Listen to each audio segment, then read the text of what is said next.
Hello बच्चों, let's read the question.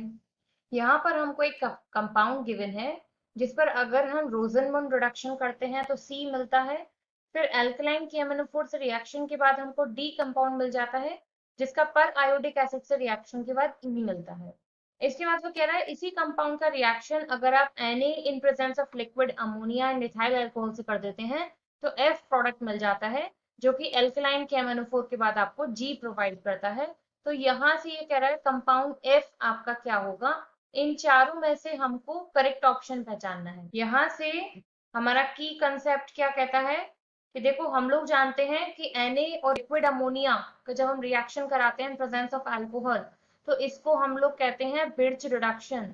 तो आज इस क्वेश्चन में हम लोग बिर्च रिडक्शन को लेकर बात करने वाले हैं। देखो यहाँ पर जो हमको Me दिया हुआ है वो क्या है हमारे लिए CH3। फिर ये जो एक पॉइंट यहाँ पर डिनोट कर रहा है ये क्या है आपका यहाँ पर एक और कार्बन, इसे मैं CH2 लिख लेती हूँ।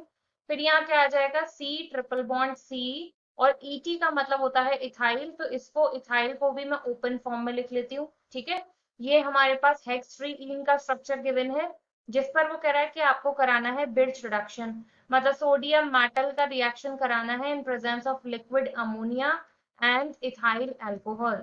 तो देखो एक चीज हम लोग जानते हैं कि जो बिर्च रिडक्शन है इसमें हमेशा सोडियम मेटल की प्रेजेंस की वजह से ये जी हाँ जो ज्योमेट्री बनती है कंपाउंड की वो ट्रांसफॉर्म में बनेगी। तो ट्रांसफॉर्म का मतलब क्या है कि एक सेम सिमिलर स्ट्रक्चर जो है वो ऊपर नीचे टाइप ऑफ मिलेंगे। तो अब देखो क्या होगा, रिडक्शन होगा तो रिडक्शन से एल्कीन किस में कन्वर्ट हो जाएगा आपका डबल बॉन्ड में। अब डबल बॉन्ड के बाद ट्रांसफॉर्म बनाना है तो ट्रांसफॉर्म का मतलब है कि हम यहाँ किस तरीके से जोड़ेंगे स्ट्रक्चर को, कुछ इस तरीके से और हाइड्रोजन जुड़ जाएंगे यहाँ पर। अब देखो यहाँ हमें करेक्ट ऑप्शन एफ का पहचानना है, एफ तो मिल गया हमको।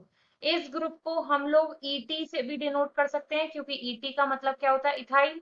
अब इनमें से करेक्ट ऑप्शन अगर आप पहचानो तो कौन सा दिख रहा है हमको, B. B is the correct option. I hope you understood well, thank you.